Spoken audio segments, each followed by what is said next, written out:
meeting. Thank you, sir. Well, really, we are very grateful to the leadership of the PhD for sparing the time to join us for this very important discussion at a very difficult time for both countries. Particularly grateful to Senior Vice President Shri Pradeep Multani ji and past President Mr. Anil Khaitan. A very warm welcome to Mr. Sushil Bhatta, CEO Investment Board of Nepal, who is our chief guest and an old friend. Mr. Ram Prasad Subedi, Deputy Chief of Mission, Embassy of Nepal in India. Mr. Abhishek Upadhyay, First Secretary and Commercial Representative, Embassy of India in Nepal. Mr. Anukul Bhatnagar, and so many other distinguished guests. I would like to begin this webinar now. I was just getting a message from someone. I'm just trying to see what it's about. I think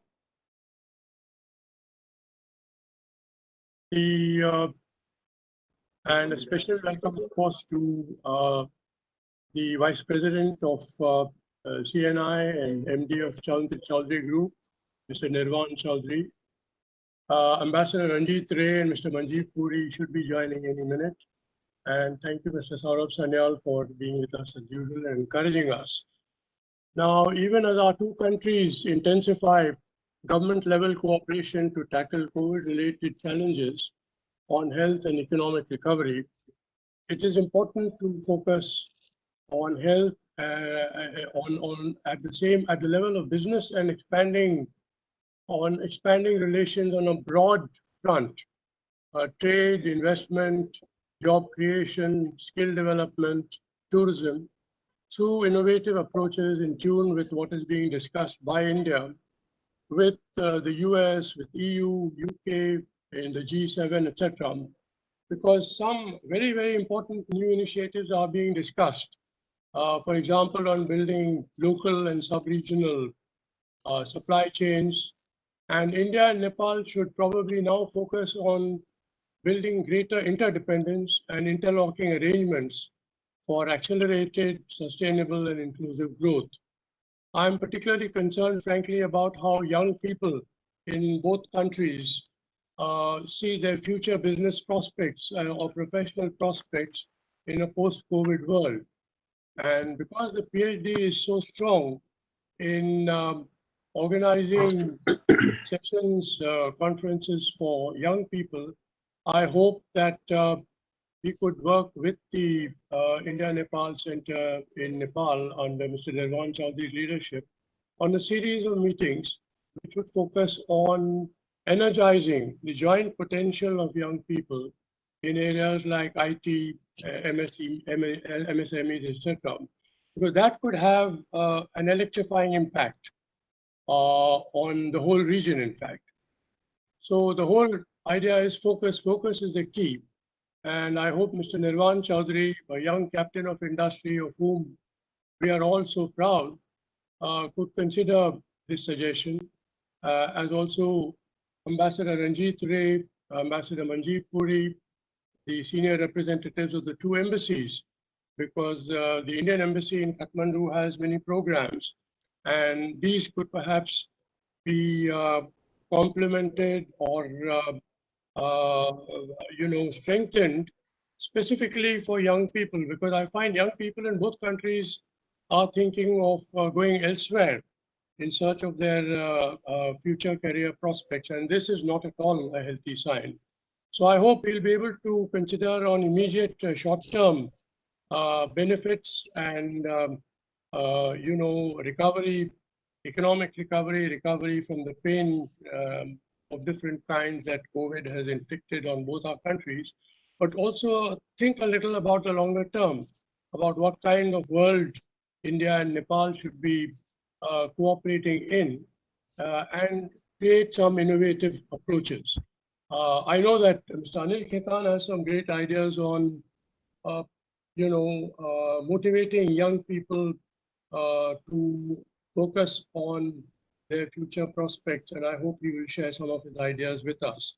So without further ado, may I now invite Mr. Nirvan Chaudhary to take over the proceedings, moderate the rest of the session, and guide us on how we can move forward, because we are all here really to listen to ideas from our Nepalese friends. Mr. Nirvan Chaudhary, the floor is yours.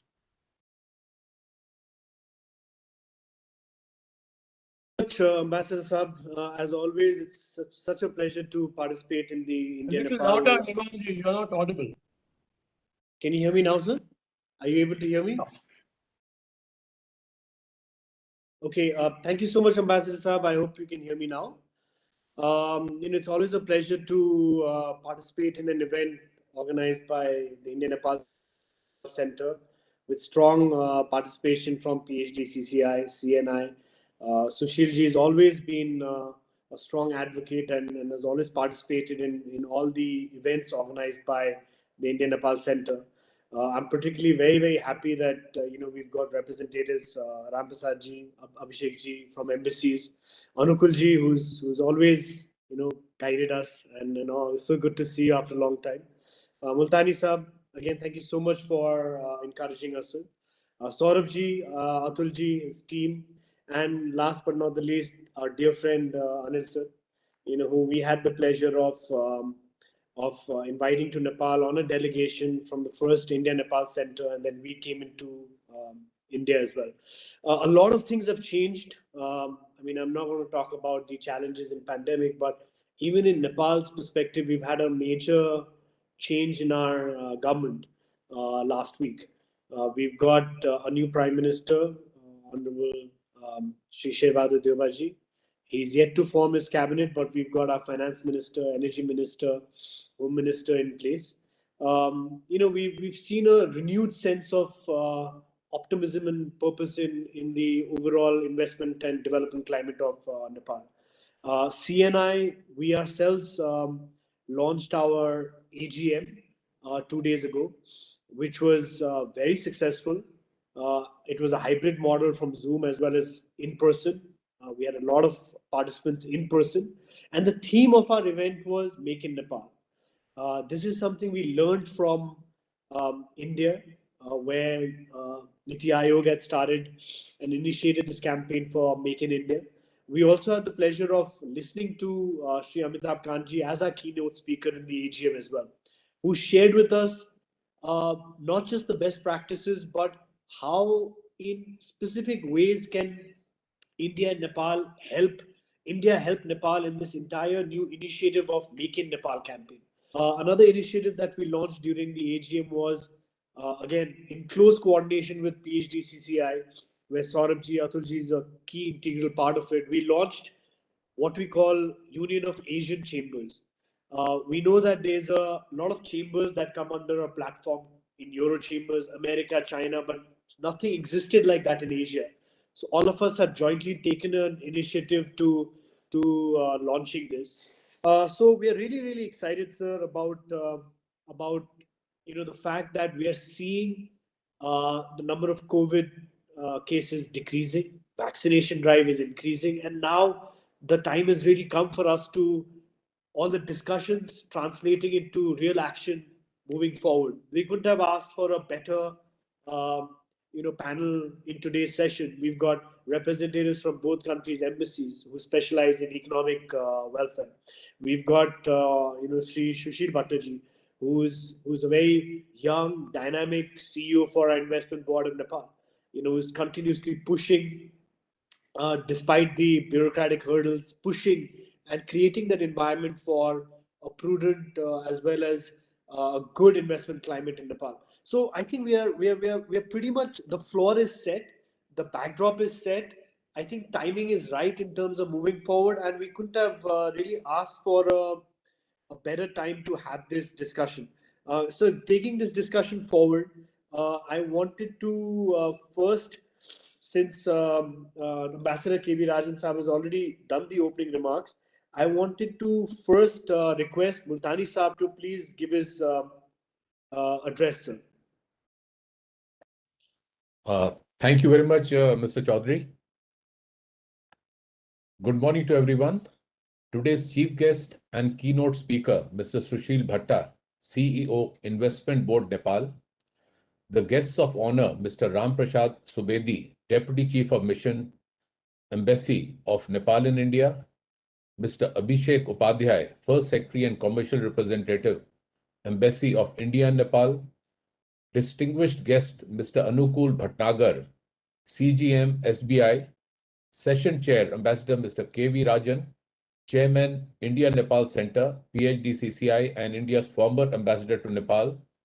Session Co-Chair, Mr. Nirvana Chaudhary, VP, CNI, and Chairman, India-Nepal Center, Nepal, and MD, Chaudhary Group, Mr. Anil Khaitan, former President, PHDCCI, Mr. Saurabh Sanyal, Secretary General, PHDCCI, and all esteemed panelists and participants. On behalf of PHDCCI and my own, I express my heartfelt thanks for kindly considering interacting with us and inspiring the industry in a defining time like this. Your perspectives will immensely enrich the deliberations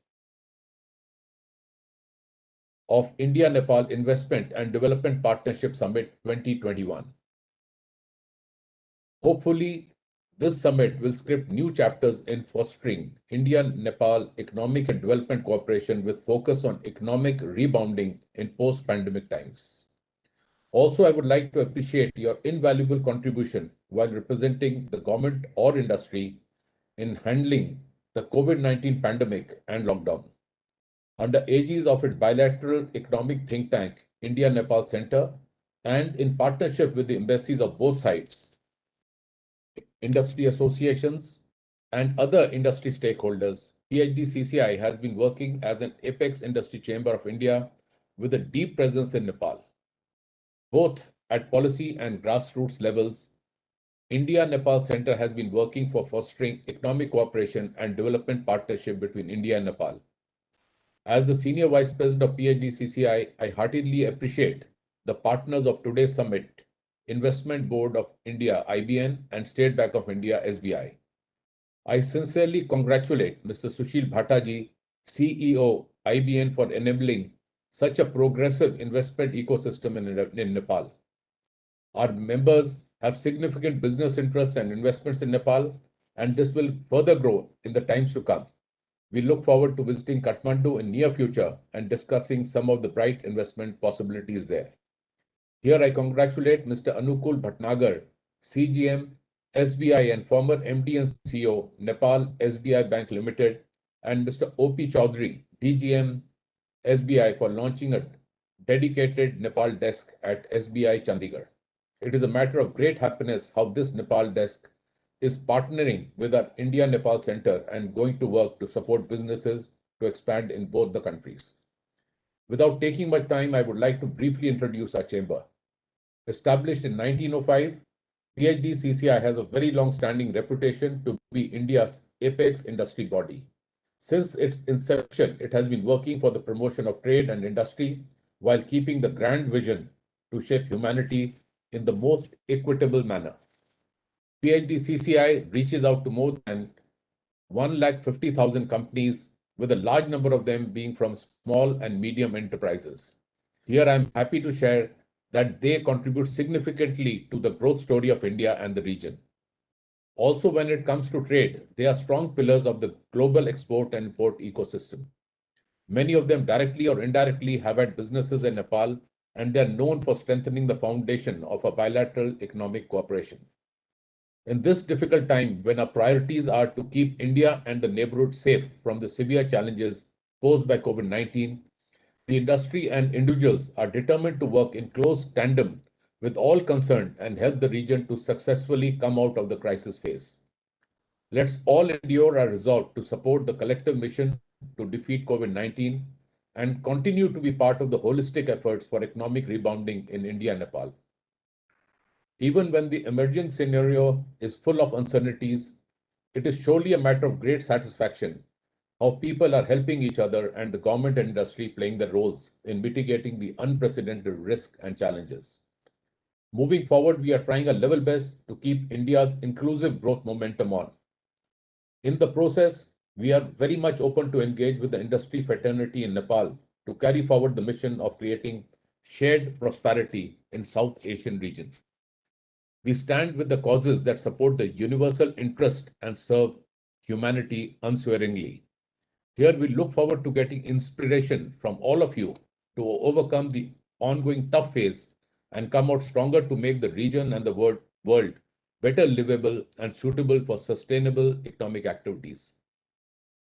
I look forward to hearing your remarkable views on investment and development partnership potential in Nepal and how further deepening the cooperation in these areas can be helpful for the economic rebounding in our two countries, and how our level of engagements should sustain and thrive further for bringing back peace.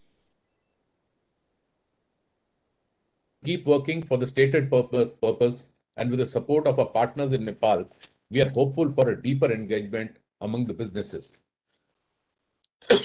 I hope the deliberations of today's summit will go a long way in strengthening India-Nepal economic ties and cooperation with special focus on MSMEs. The Indian businesses are keen for partnering with their counterparts in Nepal. Also, the MSMEs in Nepal too are willing to engage. With the right approaches and progressive policies, the actual potential can be explored.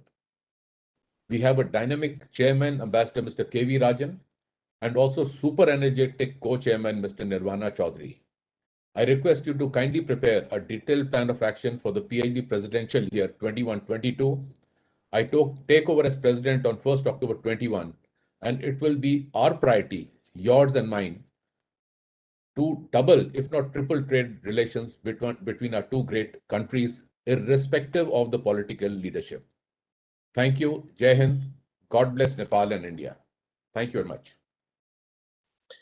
Thank you so much, Multani Sahab. As always, such a pleasure listening to you. And Anukulji, thank you so much. I mean, it's such great news to hear about the India-Nepal desk.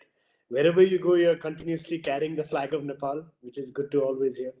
And definitely, Multani Sahab, I think we are going to be creating a blueprint, a roadmap, a sustainable long-term roadmap of how we can reach the vision of doubling the entire trade relations between both our countries. Our next speaker is a guest of honor, Sri Ram Prasad Subedi ji, Deputy Chief of Mission, Embassy of Nepal in India. Ram sir, over to you, please. Thank you. Thank you, Mr. Moderator. Our very one, Nirvan Chaudhary ji, Ambassador K.V. Rajan, and the Senior Vice President Multani ji, SBI CGM Ankul Bhatnagar ji, Abhishek Upadhyay ji, and Mr. Sushil Bhatta, the CEO of Investment Board of Nepal, former ambassadors, distinguished panelist, participant, ladies and gentlemen, namaskar. I'm before this distinguished gathering at this India-Nepal Investment and Development Partnership Summit. I'm very much thankful to the organizers, to India-Nepal Center of PSD CCI, Investment Board of Nepal, SBI, and CNI for hosting this summit and having me this morning. Allow me to speak on three broad themes. First, I will talk a little bit about Indian investment in Nepal, then the COVID-19 scenario and how to do about it, and then Indian development cooperation in Nepal. And as you all know, needless to highlight, that Nepal, India has remained one of the top investors in Nepal. A good number of projects have already been completed and many are underway. There are large infrastructure projects, particularly highways, railways, including Tharai roads, cross-border railway lines, cross-border, these lines, I think, Jayanagar, Bijulpura, Bardivas, Jogbani, Viratnagar, Roxol, Kathmandu. If they are once completed, they are going to be the game changer projects for Nepal. And in energy sector also, I see the huge potential, particularly upon completion of Arun 3rd and recently Lower Arun and Pancheshwar multi-purpose project, I think. And if we complete the cross-border transmission line, they will redefine Nepal-India relations. They will actually take our relations to a new era. And on the other front, particularly on trade, ICPs and cross-border petroleum pipelines have already started contributing to cutting the cost and reducing the customs procedure. These are just an example. The story does not end here. In fact, we have been working together, particularly to expedite these projects. There was a oversight, Nepal-India oversight mechanism headed by the Ambassador of India and Foreign Secretary of Nepal, and the pioneer Ambassador Ray, and later on Ambassador Puri. I hope I would be able to listen to them this morning. We were working, and then in the middle, COVID came, and the projects have suffered a lot. And still, we should think the ways to expedite this process, give the projects the momentum they need. And similarly, this COVID-19, particularly COVID, post-COVID economy needs an alternative thinking too. As Multani Sahib has rightly said, that we should also see, MSME is a small, medium enterprises, and the ways to utilize the available resources, get return within a very short period of time, find some innovative way to revive economy. And let us look into the project bank also. We have project bank, and there are a number of projects already in the list. Our Nepal's National Planning Commission and Investment Board of Nepal, they have jointly, created a project bank, and we can pick some projects and move ahead. The IT can be good alternative. Tourism can be one. Agriculture, Ayurveda, Himalayan hubs. Let's think some small projects, or these doable projects, the projects that can bring in return in very short time, and so that in this transition of post-COVID economy, we can actually contribute to the economy and keep economy running well. So this can be a good way to connect the dots of production, employment, and inclusive development, and engage people in economic activities. I hope Nirvana ji, you are listening to me, and you will pick it up. And on this note, let me also talk about the Indian Development Partnership, particularly in Nepal. India has always stood by the government and people of Nepal as a key development partner, and there has been long tradition of flow of development funds from India to Nepal in the form of grant, budgetary assistance, logistics support, reconstruction project, and lines of credits at subsidized interest rate. The Indian assistance also covers the housing project, healthcare infrastructure, construction and buildings. Our cooperation goes further in the purchase of key commodities such as petroleum product, fertilizer, and very recently, the vaccine against COVID-19. Ladies and gentlemen, these speak a lot about Nepal-India relations. And I look forward to hear more from the distinguished speakers and panelists as we move on. But before I conclude, please allow me to take a couple of minutes to sum up my saying, what I would like to share at this, August gathering. In fact, we all are stakeholders, and we are talking together. And despite this good deal of investment and a great tradition of development partnership between our two countries, we have no luxury of staying complacent. And Nepal, if you compare Nepal and India, you will see that Nepal is a country of nearly 30 million people, moving path path ahead to achieve to become a LDC graduate country. And despite not achieving the economic indicators, we have tried it, and perhaps the first country. And we also aspire to become middle income country by 2030. We have all reason to achieve this, but a lot needs to be done. If you see India, on the other hand, is emerging economy, already world's fifth largest economy, a much population, a huge manufacturing hub, an engine of global growth, and a land of millions of talents.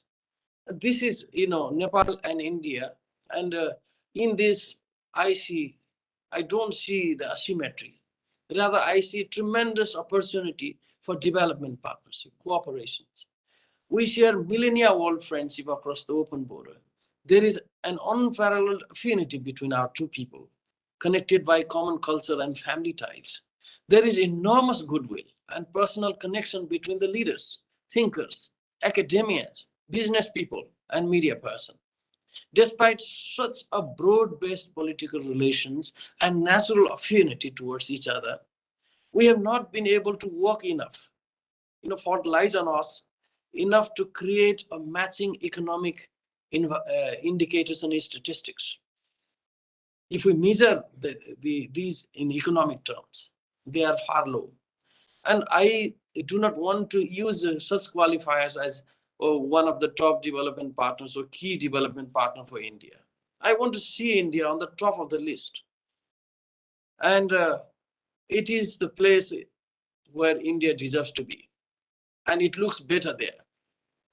And I use this opportunity to call upon all of us, me, myself, Indian Embassy in Kathmandu, Nirvana ji, Multani Sahab, IBN in Nepal, Nepal Investment Board. We all are a stakeholder, and we are together to change this structure, this status quo.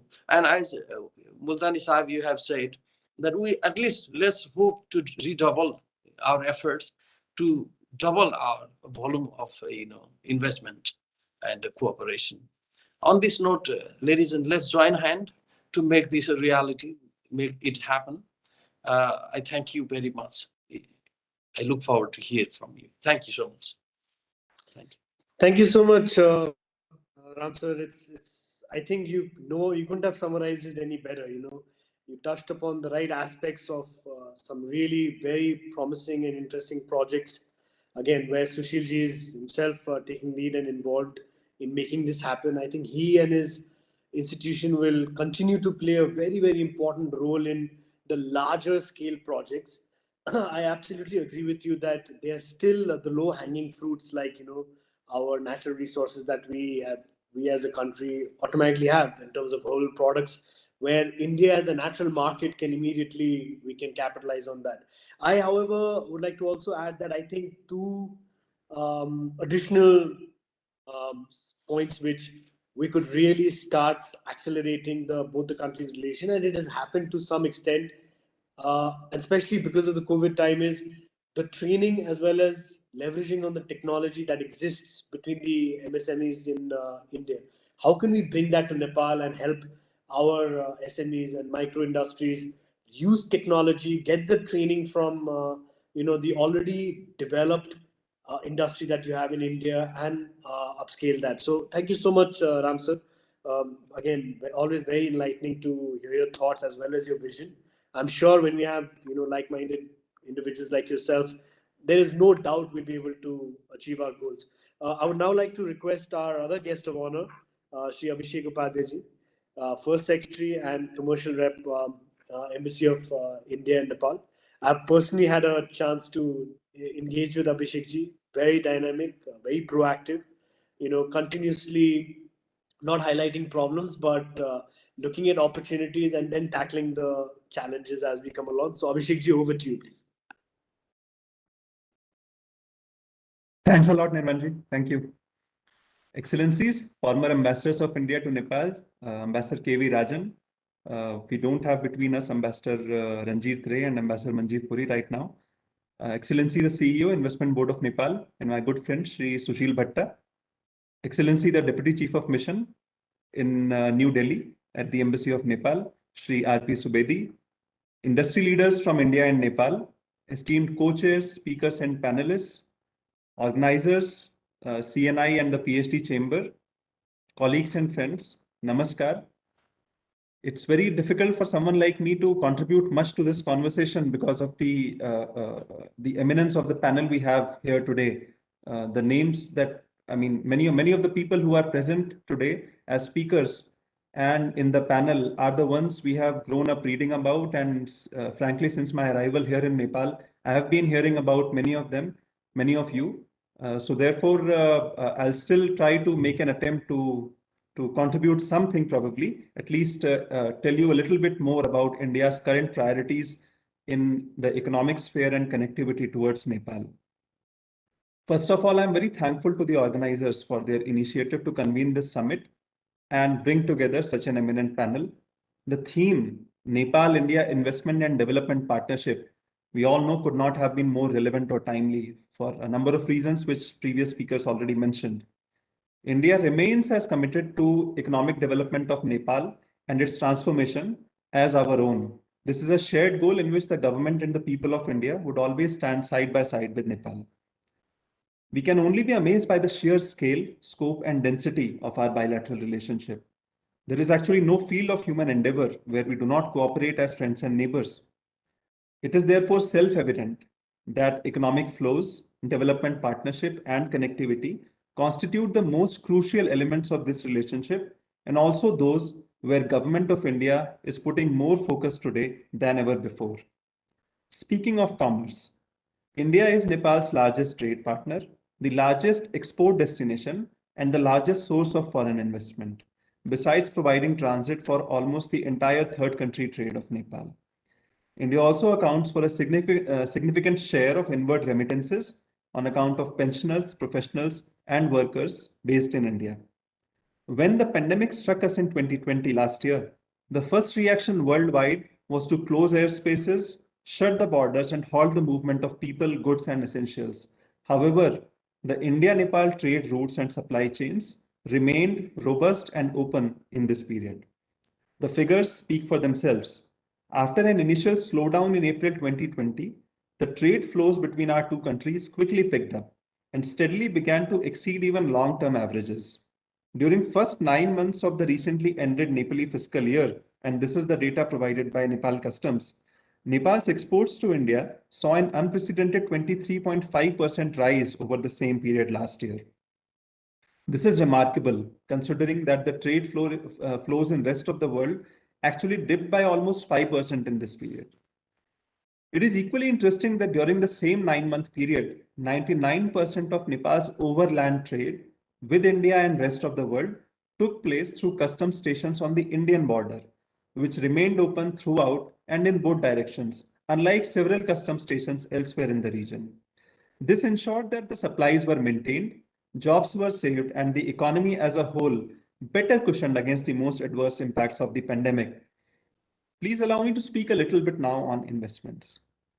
Indian firms are among the largest investors in Nepal, accounting for more than 30% of the total FDI stock in Nepal, if we go by the data provided by Nepal Rashtra Bank in 2019.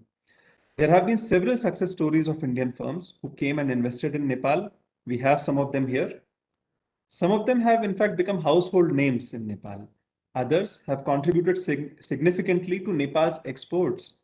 And all of them have created unprecedented employment opportunities wherever they have set their bases. In fact, in recent years, we have seen major investments coming into hydropower sector, which is now beginning to realize its full potential. In future, we might also see investments in newer areas such as fintech, digital economy, automobile assembly, including electric vehicles, infrastructure development, and agriculture and food processing, because of the strong complementarities that exist between our two countries in each of these sectors. However, complementarities do not automatically translate into real investment. Foreign investors require regulatory clarity, stability of fiscal and monetary policies, rule of law, and a range of other elements that we collectively refer to as ease of doing business. This, of course, is a work in progress, and I would therefore like to take this opportunity to thank and congratulate the Investment Board of Nepal, led by the CEO, Shri Sushil Bhatta, and his capable team of officials for undertaking much needed institutional and procedural reforms to attract more investments into Nepal. I am sure, therefore, that more Indian companies would follow suit in all the emerging sectors and take the India-Nepal economic relationship to the next level. IBN's support, guidance, and mentorship would be crucial in this regard. So would be the support from Government of Nepal in enhancing the ease of doing business for prospective Indian investors. Chambers like CNI also have a key role to play in this endeavor by working to reduce cartelization, minimizing anti-foreign investment lobbying, and focusing more on quality, technology, and value addition than on arbitrage and fixed profits. We also know that the India-Nepal Trade Treaty allows Nepal unilateral duty-free access to the Indian market. This unilateral duty-free access can be a great opportunity for the available capital to move across the border. After all, India is Nepal's largest export destination, like I mentioned earlier, receiving 74% of its total exports. In fact, Nepal exports 7 times more goods to India than it does to its second largest export partner, which is the United States. As a government, therefore, we remain committed to expand the basket of goods traded between the two countries, deepen the industry-to-industry linkages, and facilitate smooth movement of goods, capital, services, and people across the border in each direction. This brings me to what Government of India is committed to do in order to encourage investments and development partnerships with Nepal. Today, more than ever before, Government of India is focused on enhancing connectivity in our neighborhood, which is South Asia and the Indo-Pacific region. And Nepal naturally occupies a central place in any of our plans to make this an integrated, connected geographical and economic space.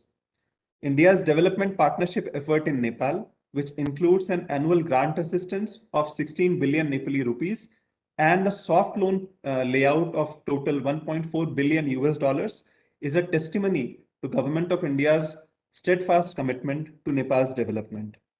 Most of this effort is directed at improving grassroots education and health infrastructure, building physical connectivity and reconstruction, in addition to providing scholarships and upgrading border trade and transit infrastructure. This is what we call as connectivity. Our vision for enhancing connectivity cuts across domains. Today, we are enhancing physical connectivity through roads, railways, waterways, pipelines, civil aviation routes, tourist circuits, and power transmission lines. We are also enhancing digital connectivity through expansion of optical fiber networks, data centers, and telecom interconnections. Connectivity is also financial, such as easing of cross-border transactions through easier capital flows, fintech, and payment solutions. And these are things which will particularly resonate with our banks, especially SBI, which has taken a pioneering role in facilitating these kind of movements. And lastly, connectivity is also regulatory, wherein we are working closely with our neighbors, including Nepal, to harmonize standards, protocols, and institutional processes and procedures. Nowhere was the role of cross-border connectivity more visible than in the supply of petroleum products to Nepal. Within a short span of being made operational, the iconic Motihari-Amlekhganj pipeline has already rendered the pandemic irrelevant in this context, saving Nepal Oil Corporation nearly 147 million rupees a month, even during the pandemic period. In May 2021, Nepal also became the first country to benefit from India's recent guidelines on cross-border power trade, when Nepal Electricity Authority entered into an arrangement to buy power in real time from Indian Energy Exchange.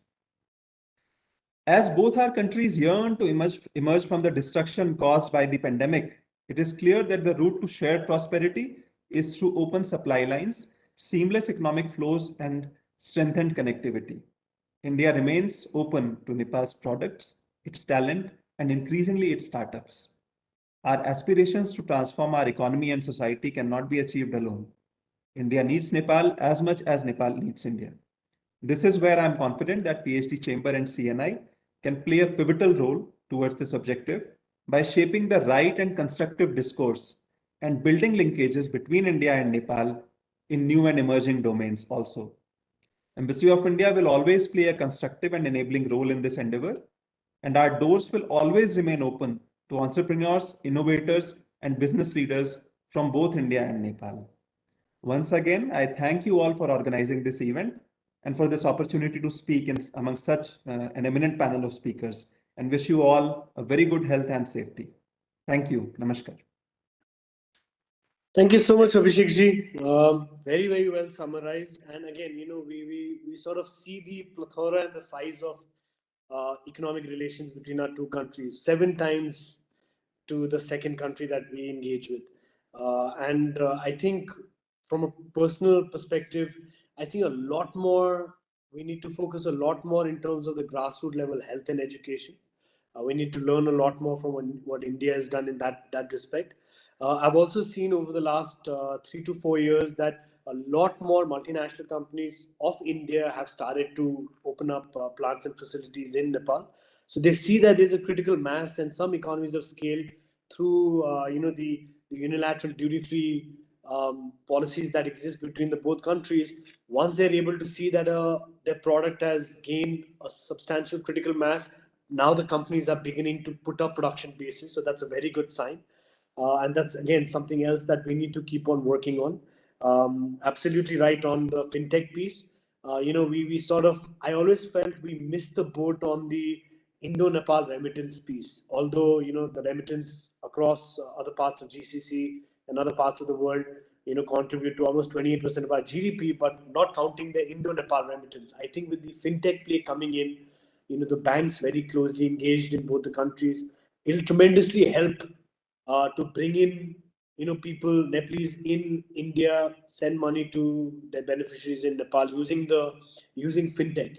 So thank you so much, Abhishek ji, for highlighting all the different projects going forward. I also feel that while there's been a very strong relation in terms of the power exchange, I think now we've come to a phase where Nepal will be soon be exporting power as well. And I know a lot of independent institutions are engaging in setting up these power exchange companies. So we really look forward to sort of interacting more with you to taking the discussions forward. So thank you so much, Abhishek ji, for your views.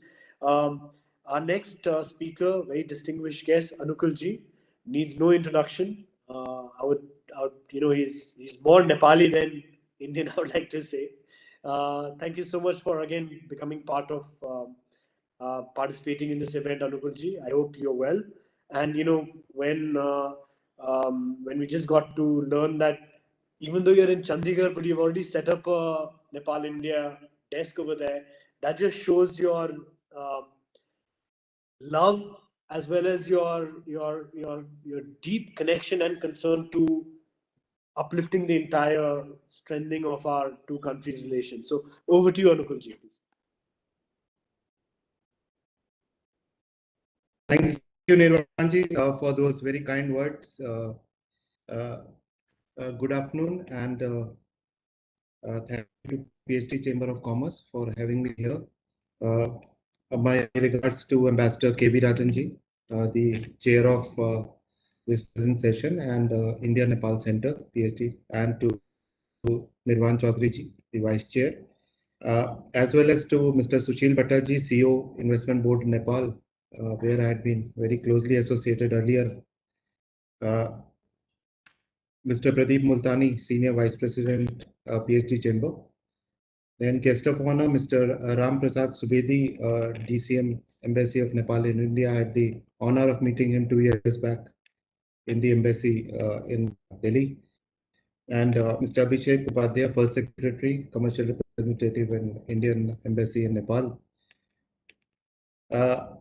Anil Khaitan, the former former President, and I can see Mrs. Praveena Kala, Director of Paramount Cables, also there.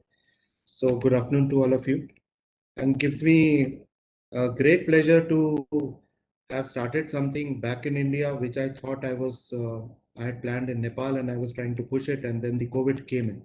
So we thought we would start at Delhi, we would start at Bangalore, the Nepal Facilitation Desk, and for whatever good reason, the bank decided that I have to head the largest retail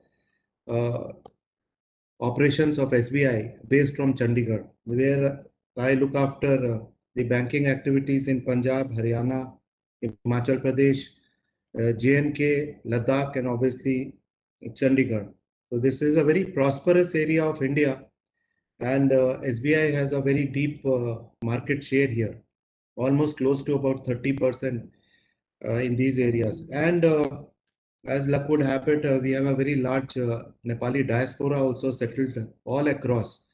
And as we have found out that in the upper reaches of Himachal, most of the agriculture and apple trade is vicariously handled by Nepali people. So, and we have a lot of ex-army men who have settled down near Shimla in the Himachal Pradesh.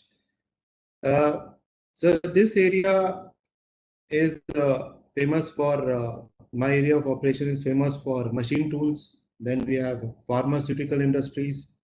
We have food grain exports, steel and cement, uh, and also it is one of the largest consumption market in India.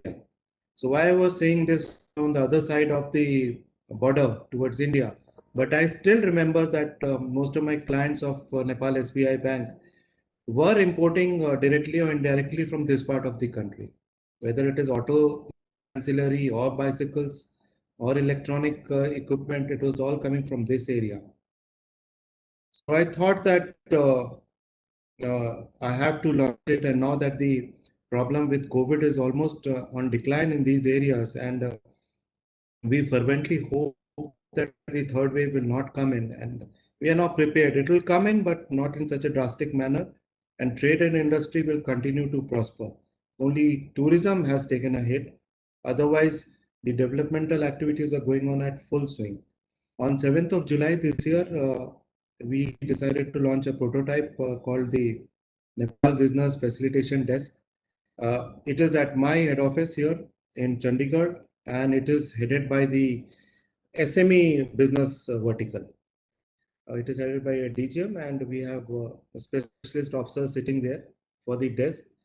They handle other activities as well, and they also handle and coordinate 21,000 crore worth of loans for which I am responsible. These are in Indian rupees. So the Chamber of Commerce, PhD Chamber of Commerce, and CNI, and other various trade bodies in Nepal, they would be benefited to operate through me, because I have can give them a window to so many of my MSME and SME business people directly. Indirectly, I'm also looking after about 30,000 crores of investment of SBI in these areas through very large corporations like Hero Group, JSW, then SJVN, and various other ones. So in all, something like 50,000 crore worth of Indian rupees is invested through this wing, which we are looking at from Chandigarh. So this is the business universe I was trying to just portray.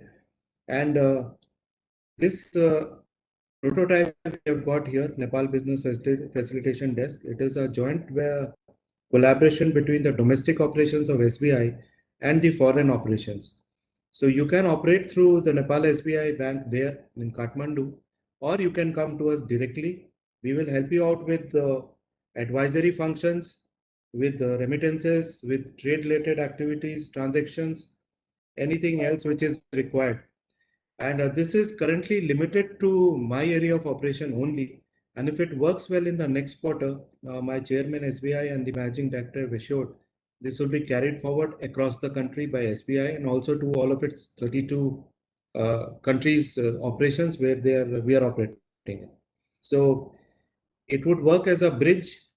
And as Nirvanji was saying earlier, uh, I am more Nepali than Indian. Maybe, sir, it is because my working area now 5 years I spent there. So as a percentage, maybe I'm 10% Nepali now, having spent then my life in Kathmandu.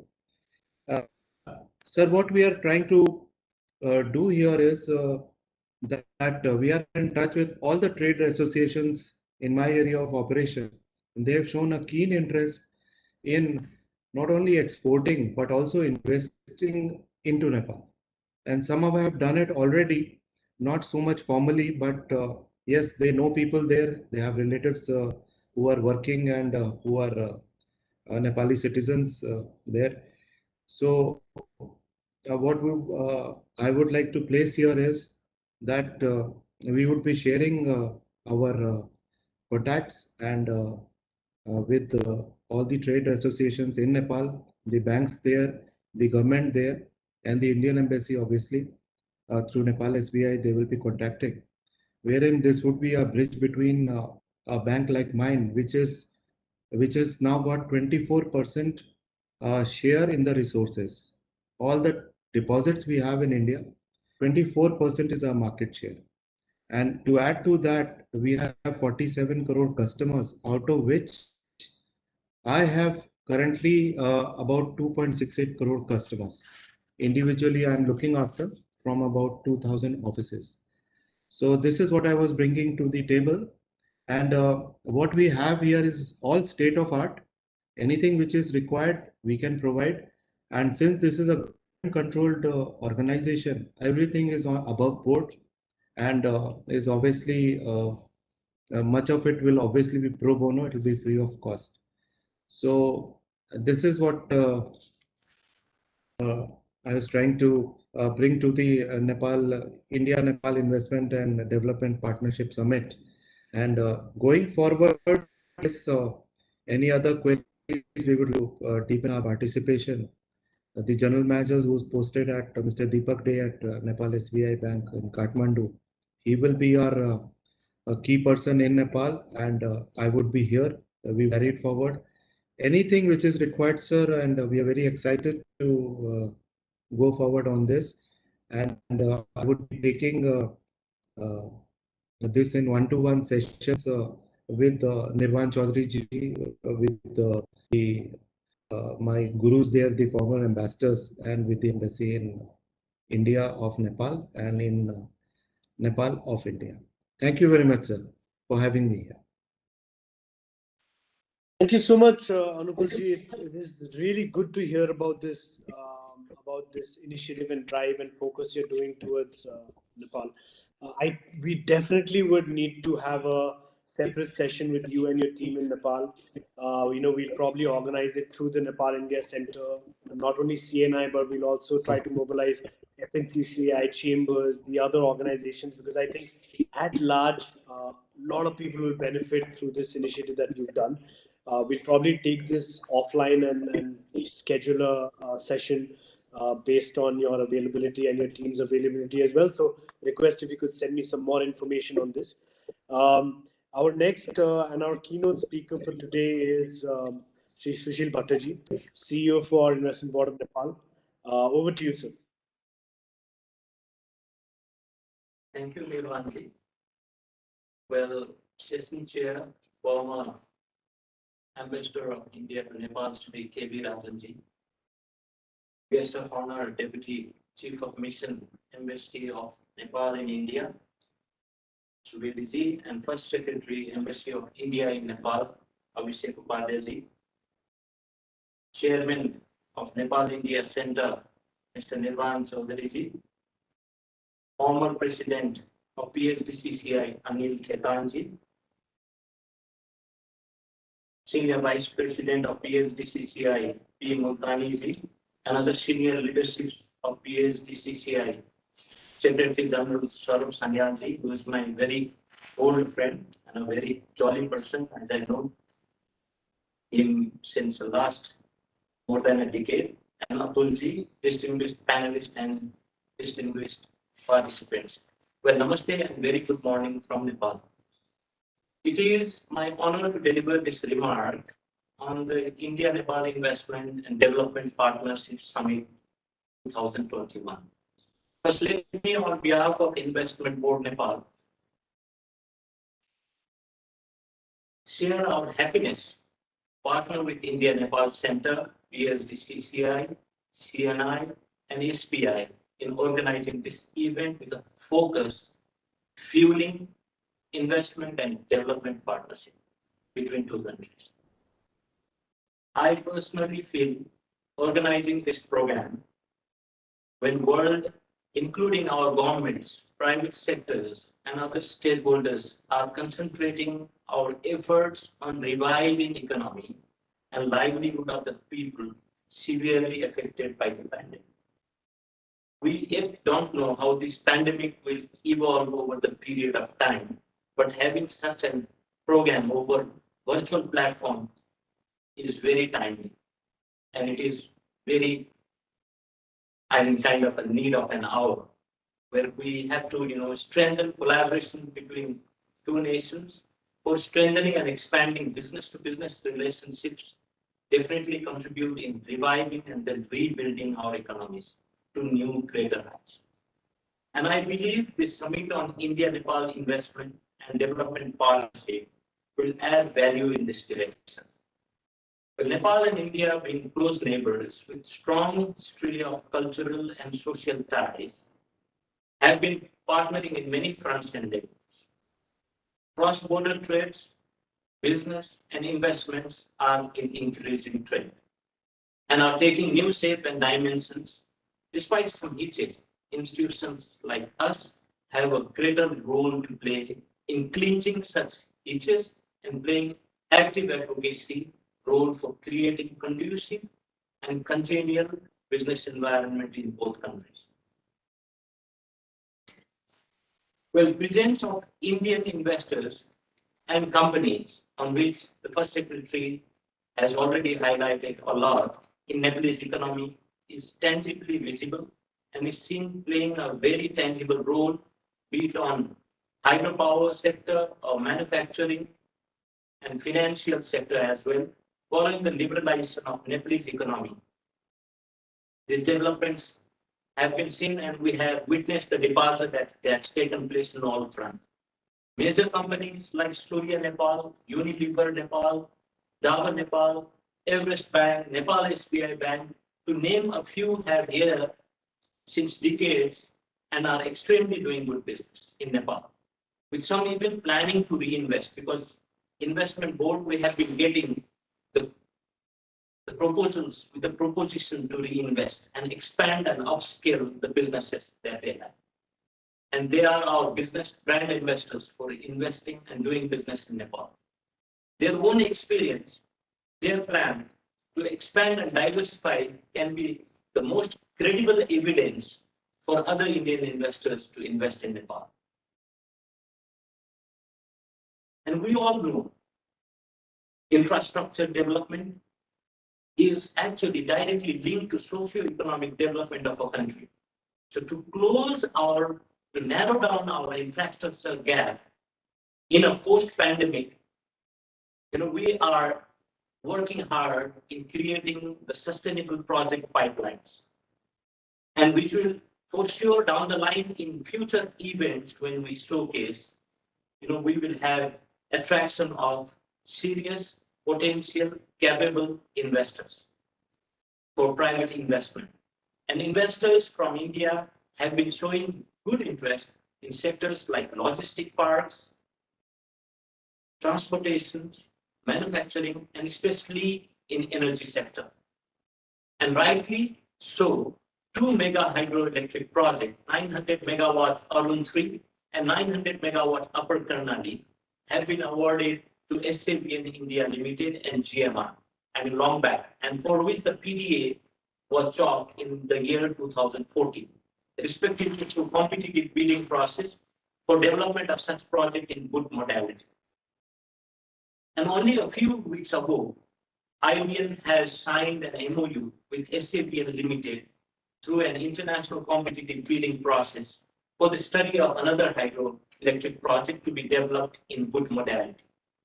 And Lower Arun hydroelectric project is what I'm talking about, with an indicated capacity of 679 megawatt and with indicated cost of around $1.3 billion. And this is an example and an important milestone of growing investors' confidence towards favorable investment climate in Nepal.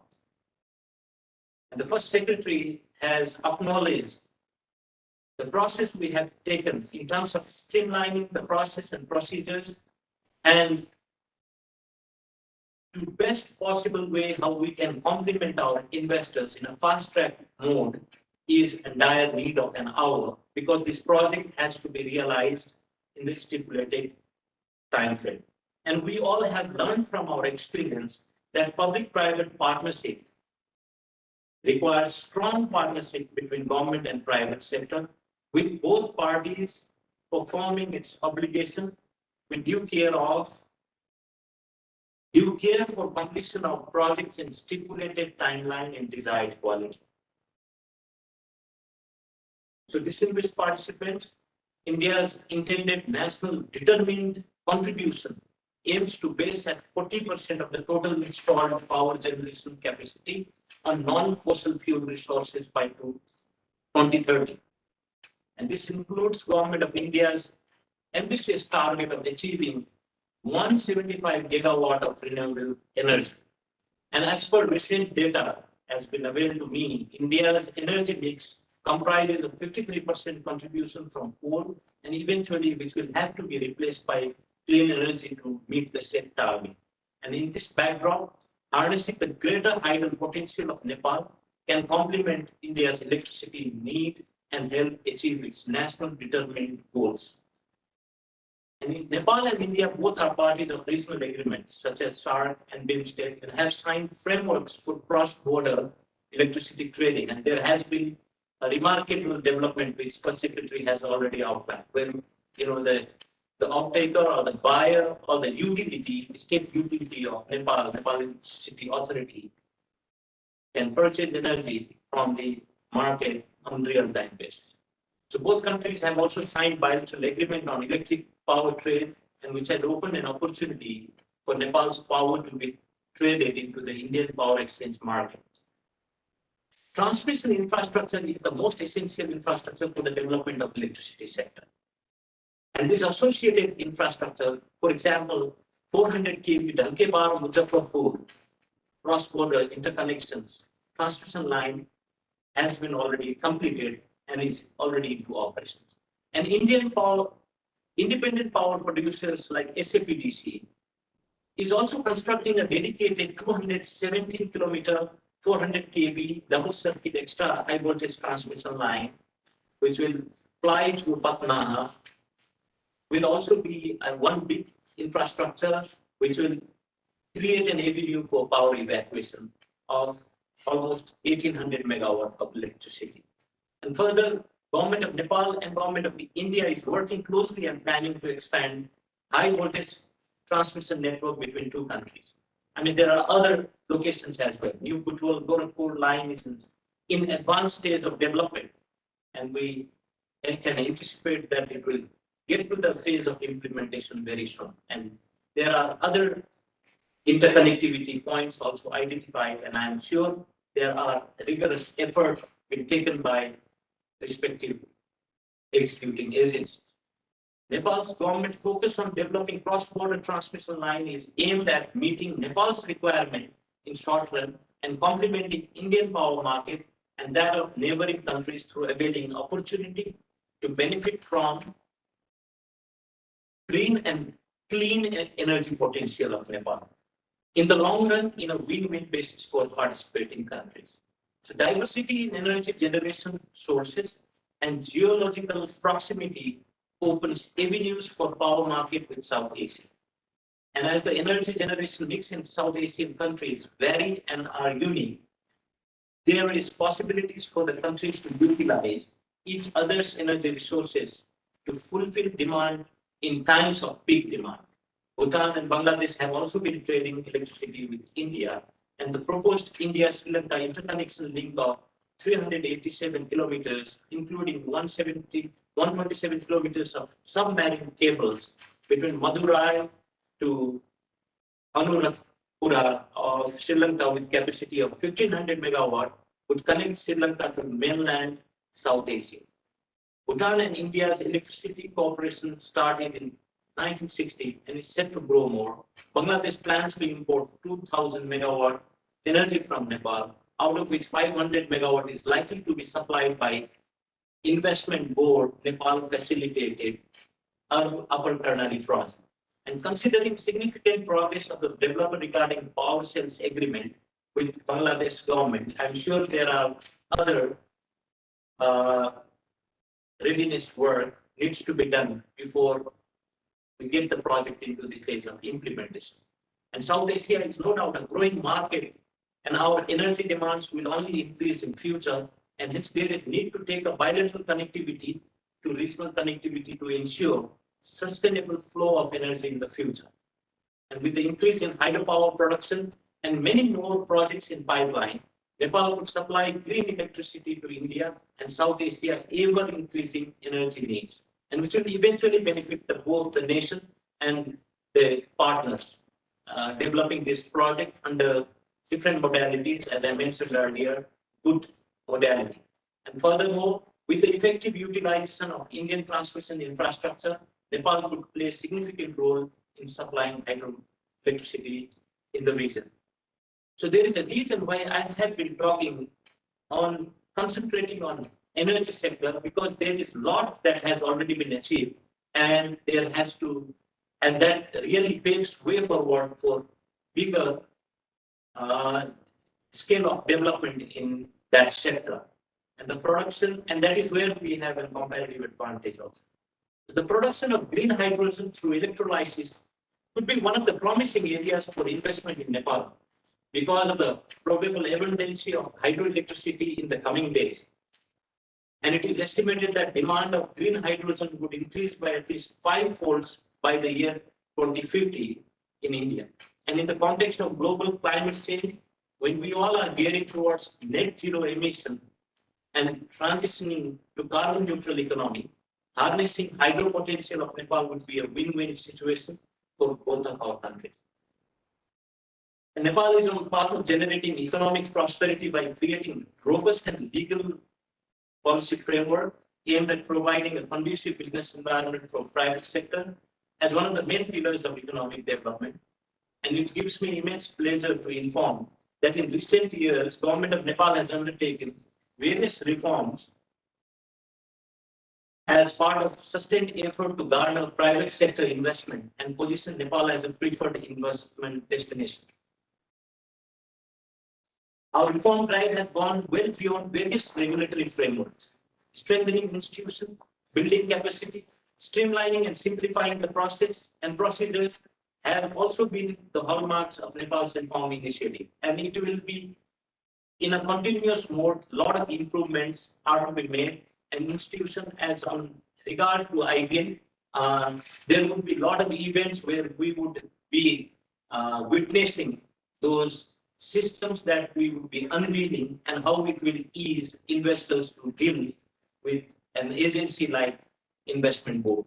And this effort and reform reiterate the commitment of government of Nepal to create an investment-friendly environment and overcome the challenge faced by foreign investment. And owing to government's perennial effort, the investment climate in Nepal is improving steadily, and as it's reflected by several economic indices, including the ease of doing business ranking, where Nepal jumped by 16 places and reached 94th position in 2020. But we are digging out and deep diving on parameters where we can make rampant cut on processes, cut the fatness we have in the processes so as the transaction time is reduced for any investors. And IBN, as the first reference point for investment in Nepal, is committed to availing excellent and quality services to investors for timely execution of projects. We have a vision of developing Nepal as investors' preferred destination, as I said earlier, and to achieve this, IBN aims at accelerating investment in transformative infrastructure projects, those game-changer projects across a variety of sectors. It's already been mentioned by all distinguished panelists today, and we have taken this record, and my colleagues here are also listening, and I'm sure we will create the project idea node on those respective sectors which under which we are to design and plan the project right away, so as we have meaningful investment summit in near future. And Nepal is one of the most flexible countries when it comes to economic policy and welcoming foreign investment. All sectors, barring a narrow box of sensitive areas, are open to foreign investment. And we allow 100% investment in almost all areas. Nepal is a developing country with a vision to upgrade to middle income country. And by end of this decade is what we have targeted, but there is an opportunity for everyone, institutional investors, manufacturers, and even including MSME and SMEs, which will be a real backbone to those big investors. In terms of, because it will have to be created a value chain for doing a business to have, a value chain benefit out of business interventions. And there are opportunities to invest and set up units and to run business on other areas also. And there is an opportunity to partner with private sectors and with the government. So PPP is one very modality, but the room is open for the direct investment also. And finally,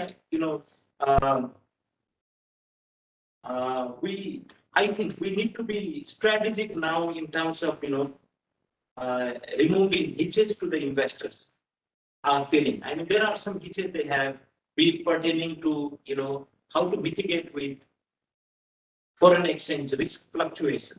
So we got to operationalize workable hedging mechanism and also see how best we can use the viability gap funding and blended finance mechanism.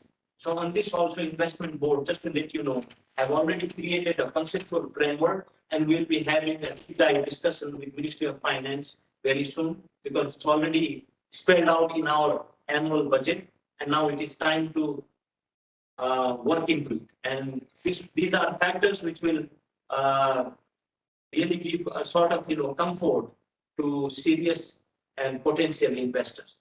And finally, I would like to congratulate the organizers and all those eminent and seasoned people working behind and have been always there in managing such an event, which is and that too on a very important subject matter that we have all have deliberated today. And I expect the center to really put forward in the and doing the role of trustful advocacy work to all stakeholders and even including the both governments, and which will give impetus in our effort to strengthen bilateral trade and investment relationship between Nepal and India. And I would like to once again thank the organizer. I mean, it is in association with a lot of good institutions that have come up together for such an event, and I look forward to continued collaboration and cooperation in the future in this regard. Thank you, namaste, and stay safe. Thank you so much, Sushilji. Heading IBN as a CEO, I think you put forward projects that are working, that investments are really ramping up in Nepal, as well as I completely agree with you that the future of the renewable energy in the Indian subcontinent will be a very important aspect for growth, and timing is now for investors to come in. One of the things I remember from CNI's AGM, which Sri Amitabh Kant also spoke, was when he was sharing his views on the Make in India campaign. One of the most important things he talked about was that one of the first steps they did was they scrapped close to 15,000 different policies, hurdles, and laws which prevented or really made the ease of doing business in India difficult.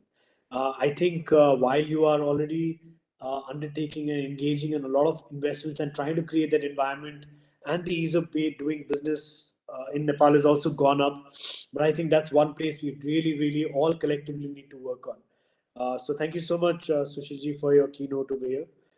It sets the precedence for on the overall investment climate as well as the opportunities going forward, as well as challenges as well. So I would now like to welcome and request Mr. Anil Khetan to please kindly share his views, sir.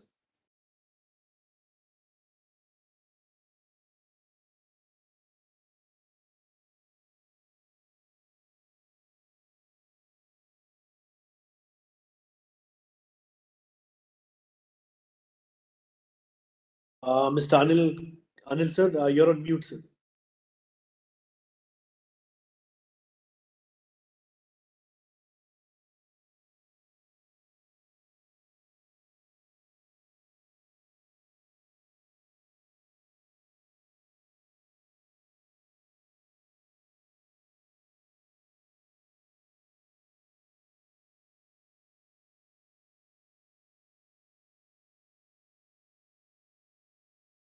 Anil sir, Mr. Anil, are you able to unmute yourself, sir? We can see you. Atulji, maybe. Yeah, sir, we have just informed our IT team He's fixing his. It's fine now. It's fine. It's fine now. Yeah, now I'm unmuted. I'm sorry for this. Very good afternoon to each one of you.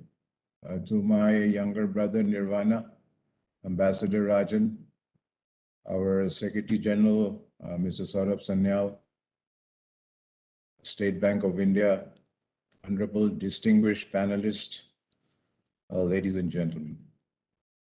You know, during the pandemic, a lot of good things have happened in India.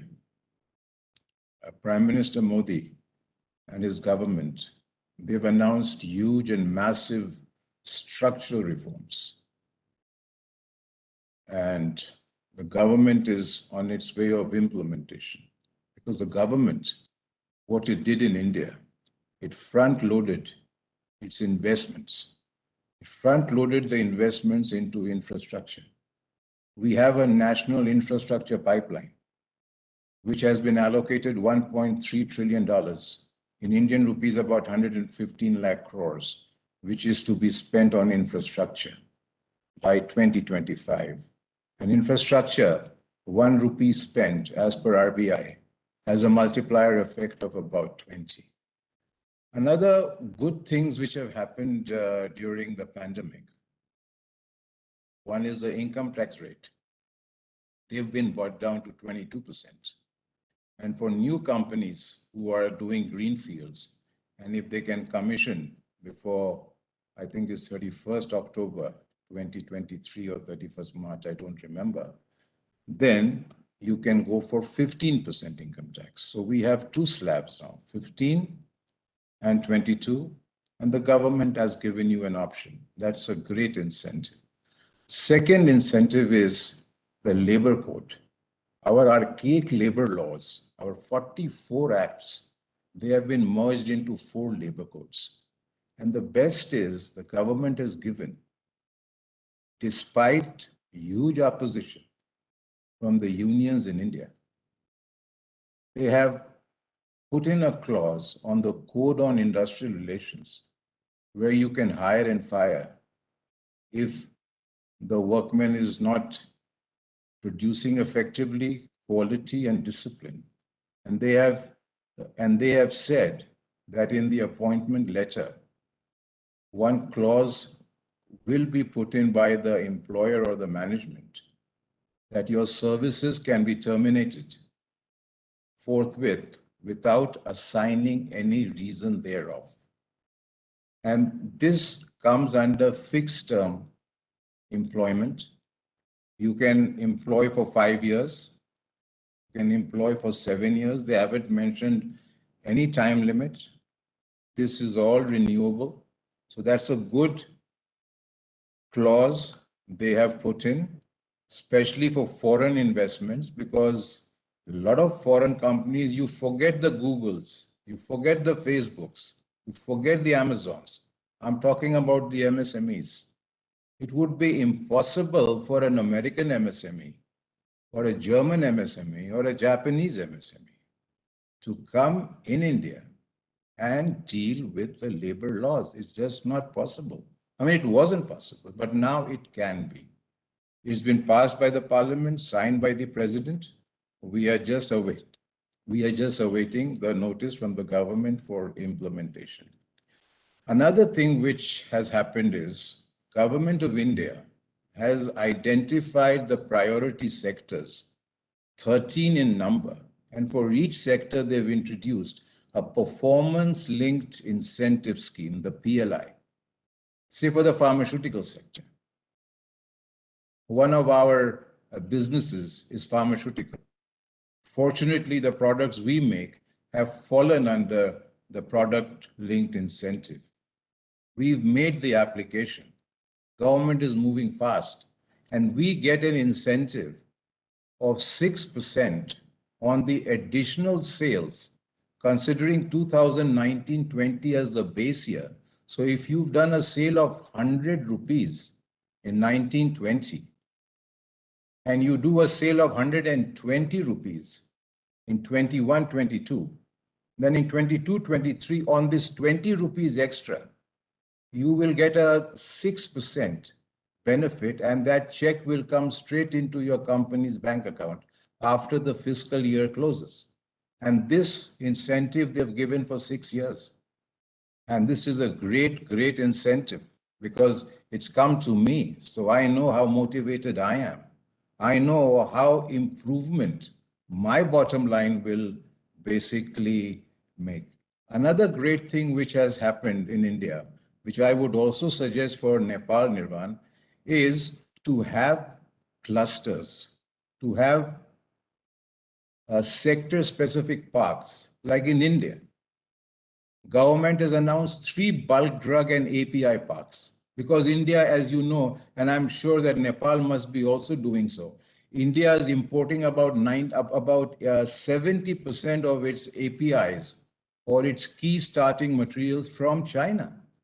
I mean, China doesn't have to go to war with India. They have to just tighten the key starting material or the intermediate supply, and the cost of production of India and the pharmaceutical goes above the sky because Germany, the United States, they cannot compete with the prices of China.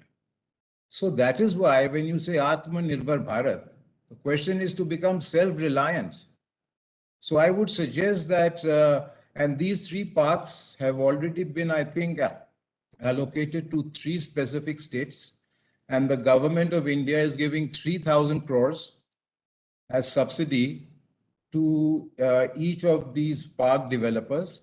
And they have already said the size of the park would be minimum 1,600 acres. So many factories can come, and they have defined everything. I think if you go to the website, Nirvan, you can get everything, or from the Indian Embassy. I think that would be a great model for Nepal to follow. Another suggestion I have for, Nepal, which India has benefited, is for the MSME sector. Here, the government has announced a 4.5 lakh crore rupees guarantee scheme where the government guarantees. And based on your sanction limit, as on 29th February 2020, 20% of your sanction limit automatically goes to the company's bank account after the company makes the application, provided it's an MSME. And that money goes at about 7.4 to 7.5% interest and is repayable in 6 years. You have 2 years moratorium, and 4 years you do the payment of principal plus interest in monthly fixed EMIs. Now, first, and this scheme, they have made it, first they made it only for the MSMEs, then they expanded it to include professionals like lawyers, chartered accountants, company secretaries, so on and so forth. Then they finally announced and they included the entire trade, the wholesale trade, the retail trade.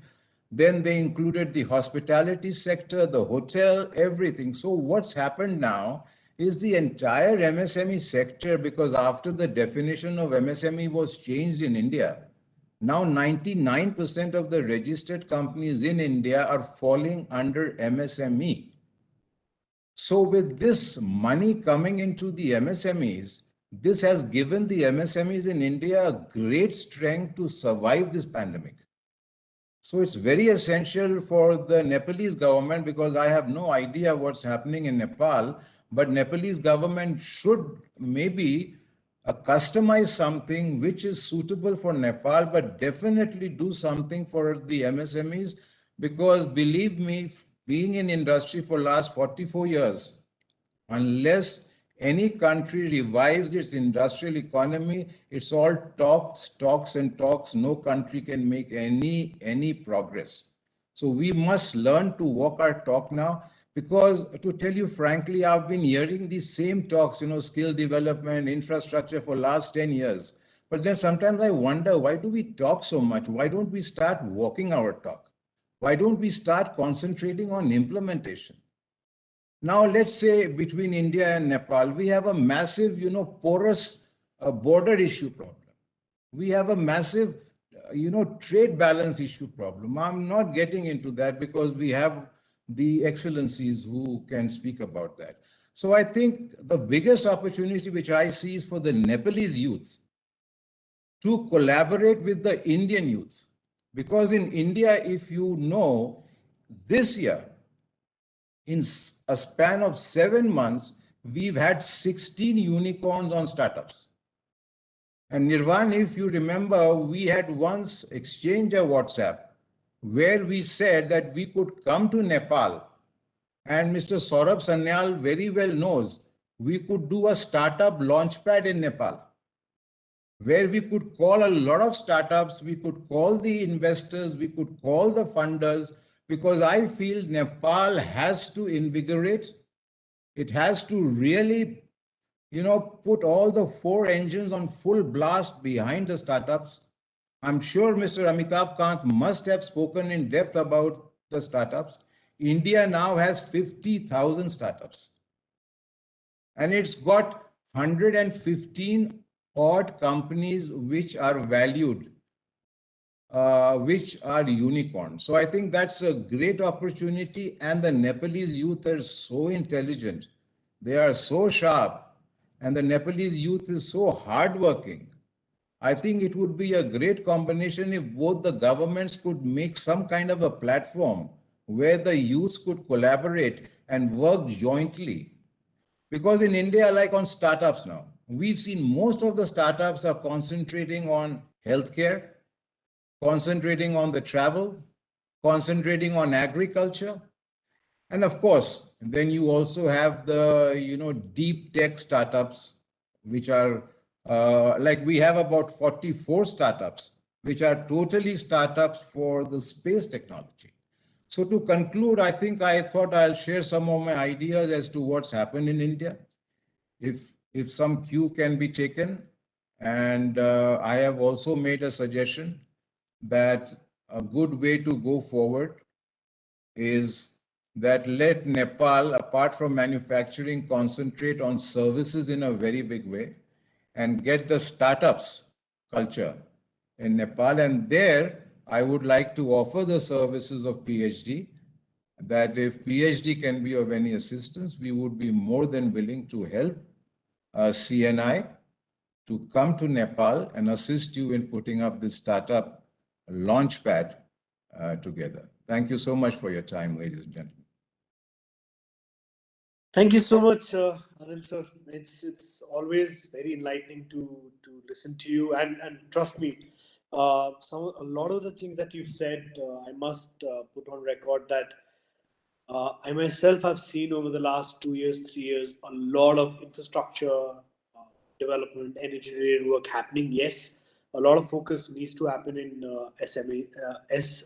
MSMEs, but and our central bank as well as the budget also, again, taking from the best practices from India, has started the guarantee schemes in Nepal along the same interest rates. Our central bank has come up with very aggressive subsidies for the tourism industry, because Nepal's economy greatly relies on that. Let me also share with you one particular initiative which will really make you happy. Is there's a particular initiative called Gari Khani. That means people who want to genuinely work themselves, as leaders. We in Nepal today have pretty elaborate and a large financial services banking network. Total number of branches of all banks combined is about 5,000.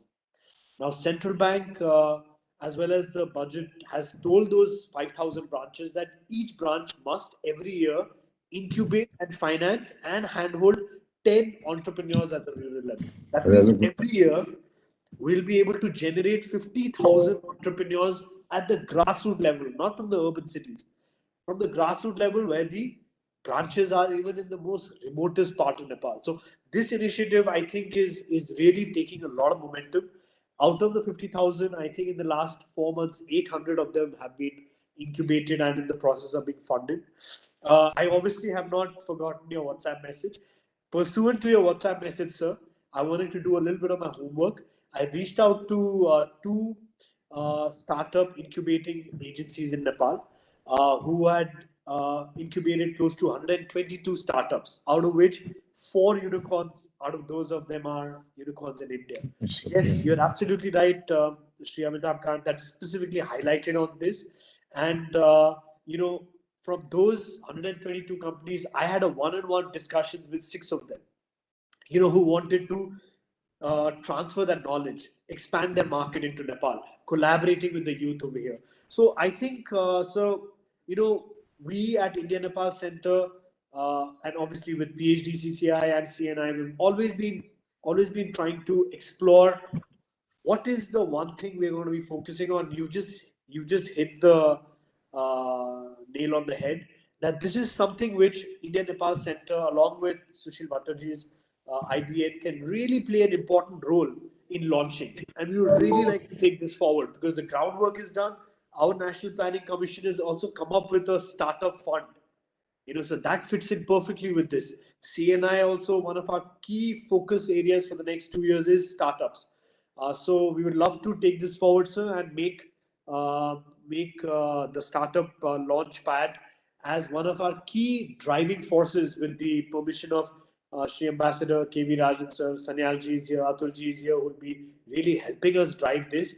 Definitely, Anil sir, will be taking this as one of our key agenda going forward. So thank you so much for your views as always and your guidance. I would now like to request Ms. Praveena Kala to please share her views, madam. Good afternoon, everyone. This is, first of all, I'd like to thank organizers to give me this opportunity. Ambassador KV Rajan, Mr. Bhatta, Mr. Ketan, and of course, our favorite Meeraji, Nirvana ji. So giving this opportunity, Mr. Sanyal. This is a very unique forum where you all sit together and think what more can be done. In fact, when I was thinking today that what am I going to speak on, actually speaking, if you could see my notes, which I just wrote in the morning, the first thing there was a startup, because I thought now this is an era when things have changed. Now nobody is working from home, working from offices now. Most of the people, the youngsters especially, are working from their homes. When you're working from their home, then what do you need? Earlier we always talked of physical connectivity, which is necessary to move the large goods. But when it comes to working from home, then all the data has to be moved. And for that, net connectivity is so very essential. So when we talk of connectivity, of course, the road, rail, air, all these connectivities are essential. And electricity is very, very essential. And another thing which is most essential is your telecom connectivity. The net has to be everywhere so that people stay connected and they can work from wherever they are. In Himachal, in India, remotest of area you go, it is so well connected by net. The kids have all gone home and they're working from there. So same kind of thing, I'm sure Nepal must also be looking at, but connectivity is one thing. In terms of telecom connectivity, that it surely has to be provided. Second thing I feel is that digital is the way to future when it comes to, especially when we are doing any kind of payment or receiving money or giving money or internet banking. With 5,000 branches of banks, it's wonderful. My other request to all of you would be to take it up with the government to go for, when they are financing the small entrepreneurs or even the small SMEs, or at that point of time, or microfinancing companies, so they should do analytic based, they can give online finance instead of giving finance like we take whole lot of papers and all. Now those days have gone, that is past. Now we have to look into future, and our underwriting processes have to be changed. And towards that, it's very essential that you push for this reform in your country. And for that, you can always take SBI model or any other model where you do financing on the strength of their, how their account has been conducted in last 1 year. And automatically a limit can be given, what kind of money came in, went out, and what are the prospects, and then you can give the loans. So that is one thing you can look at. We were all talking of startups, and that is actually my very favorite subject, because I love to work with youth, and I feel that the young people, it is they only who create ideas and also create wealth. We are creating wealth on what we did when in our youth, especially the people who are entrepreneurs, because new ideas, there is a limit to new ideas coming. Whether you see the largest of people, I mean the biggest of companies, they all did what they, Amazon is still selling the books, the same model is going on even today. So Jeff Bezos made so much of money, that's only the single idea, that idea only worked. But that idea came when he was very young. So the youngsters have that idea. So incubation labs are very good. My what I thought of it, when I was thinking about this. So when the startups are going, they need, they're thinking, when they're only youngsters are thinking of idea. At that time, they have to be handheld, and they have to be given all the information they need or guidance they need from the experts. Then saying only a branch manager would be able to handhold and do, he will have that limited bandwidth to do that with all so many other things. I mean, that's a nice idea, because that's what was implemented in Germany after World War One.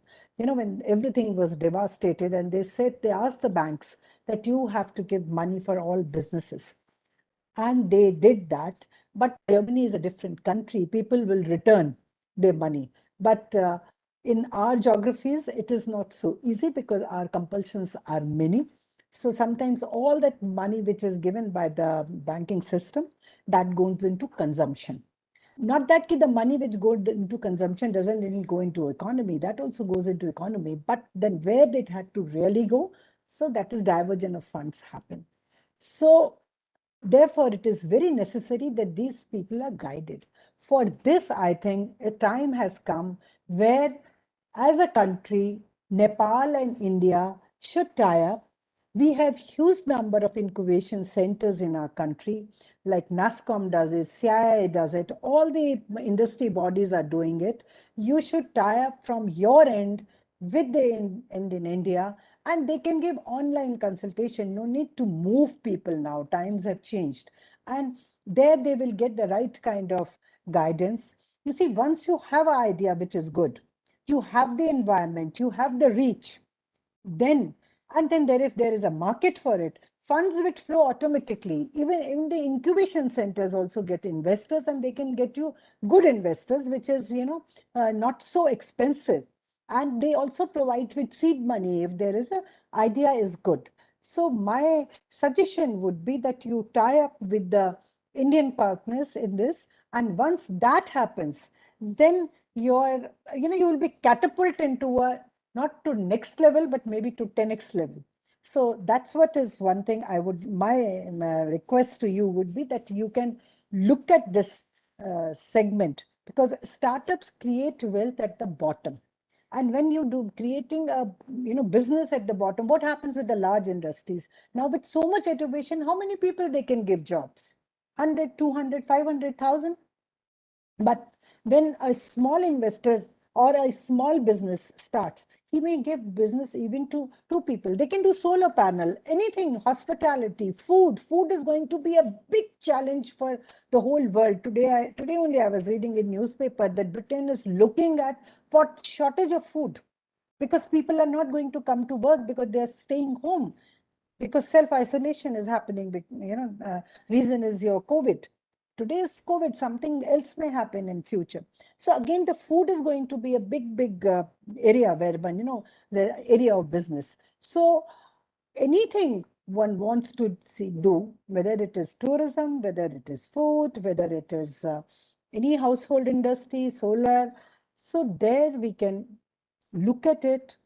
Let us tie up, give them seed money, let them move forward, but get them the guidance from experts. That is my request and my suggestion to you. So with these words, I'd like to close, and I hope we'll do a lot in this and start up something. If it works, that would be very nice. Thank you. Thank you, Praveena ji. Again, our entire discussion with Anil ji set the precedents for the startup launch pad. I think what you're talking about is again a no-brainer. With your help, PhD-CCI's help, connecting to the right organizations like NASCOM or other training institutes, I'm sure we can definitely expand on our entire startup launchpad. I completely agree with you that infrastructure, the telecom infrastructure backbone is key. And I must share with you in Nepal that is happening in full speed.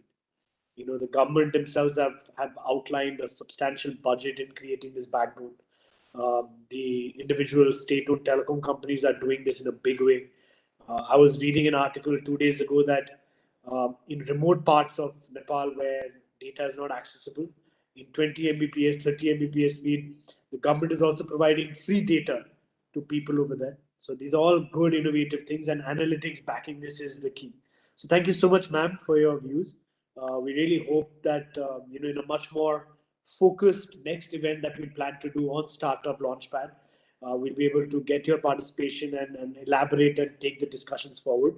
Uh, we're just coming to the end of today's session. Our, our, our very dear friend Saurabh Sanyalji is here. I would like to request him to kindly give his last words before I hand over to Atulji, and then last closing remarks by Ambassador K.V. Rajan sir. Thank you. Thank you. Thank you, Nirvana ji. Thank you so much for the kind words. On behalf of PhD Chambers India-Nepal Center, I am really happy to acknowledge the remarkable contributions made by all the panelists and offer my heartfelt thanks for making today's virtual summit truly meaningful and successful. My sincere thanks to Sri Pradeep Multani ji, Senior Vice President, PhD Chamber, for their esteemed presence and remarkable insights. The India-Nepal Investment and Development Partnership Summit 2021 holds special importance as in the post-COVID-19 world. There is clearly a need for greater collaborations and going forward, deepening economic and development partnerships between India and Nepal. I am delighted to share that India-Nepal Center has been unwaveringly working in these areas. The very well-informed and insightful addresses by our chief guest and keynote speaker, Sri Sushil Bhattaji, the Chief Executive Officer of the Investment Board Nepal, and a very dear friend over a decade now. The guests of honor, Sri Ram Prasad Subedi ji, Deputy Chief of Mission Embassy of Nepal in India, and Sri Abhishek Upadhyay, the First Secretary and Commercial Representative, Embassy of India in Nepal. Distinguished guest, Mr. Anukul Bhatnagar, the Chief General Manager of the SBI at Nepal, Kathmandu. The session chair, Ambassador K.V. Rajan, Chairman, India-Nepal Center, PhD Chamber, and India's former ambassador to Nepal. Senior co-chair, Sri Nirvan Chaudhary ji, the Vice President, CNI, and Chairman, India-Nepal Center at Nepal, and the Managing Director, Chaudhary Group, Sri Anil Khaitan, our former President, and a leader and a total thinker, think tank from PhD Chamber, who have taken this initiative of creating the India-Nepal Center of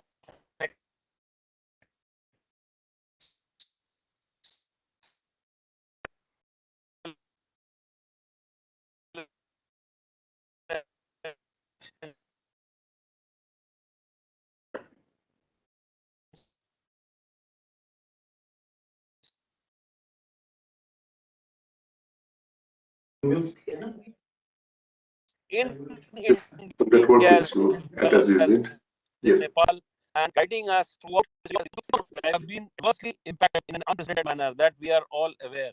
As the crisis has the global nature, both India and Nepal are severely impacted as well. And with the crisis created by the global pandemic, it is likely to be going forward, going to be staying for at least another 1 year. In this difficult time, when our priorities are to keep India and the neighborhood safe from the severe challenge from the COVID-19 pandemic, the industry should be determined to work in close tandem and all concerned and healthy to successfully come out of this crisis. I truly endorse the results of the very significant impact of the startup ecosystem development. And our former chairman, Shri Anil Khaitan ji, had already elaborated and deliberated the startup launchpad in India, and where I was associated very closely with him. In 12 cities, tier 2 and tier 3 cities, we got magnificent startups who could turn the times and the tide even during the pandemic with their absolutely out of the box initiatives and innovative systems and goods. I think this is the way forward for India and Nepal together in these pandemic times, because it starts, as rightly brought out, from the grassroots level. Let's all endure our resolve to support the collective mission to defeat COVID-19 and continue to be a part of the holistic efforts. I wish to thank each one of you from my core of heart and the team led by Sri Atul Thakur and Aditya Tripathi for setting this webinar up for the interaction between India and Nepal Center of Excellence. Thank you, ladies and gentlemen, and Jai Hind. Thank you. Thank you. Over to Mr. Atul. Sir, with your vote of thanks, we can end the session here. Thank you very much to all the participants, distinguished guests. And I'm requesting Mr. Raja to say final words. You can go. Sir, you are on mute, sir. Please unmute. Please unmute, sir. We can't hear you. Yes. So, without any further delay, I think we should end the session here. There is some technical issue. Thank you very much, all the participants.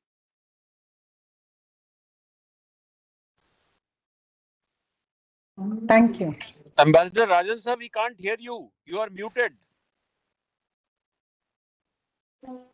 Ambassador Rajan sir, you are Can you hear me muted. now? Yes. Now, I just wanted to say that we had a feast of ideas today. Unfortunately, we've run out of time, so there is no excuse for missing our lunch.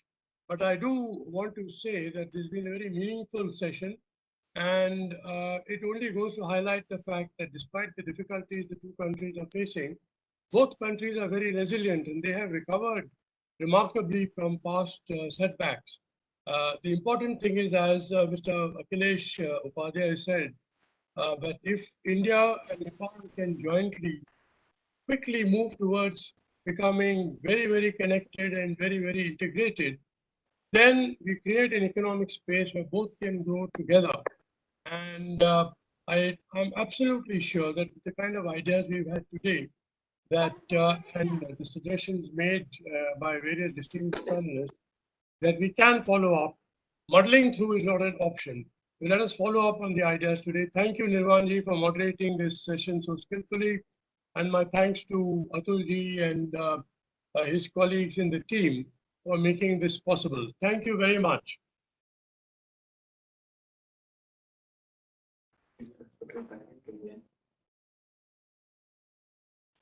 Thank you, sir. Bye-bye.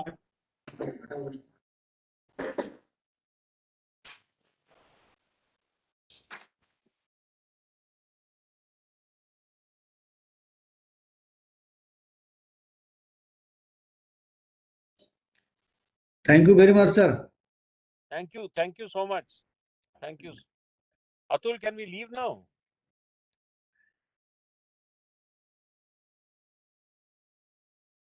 Sir has just left, sir. He has to attend another meeting, sir.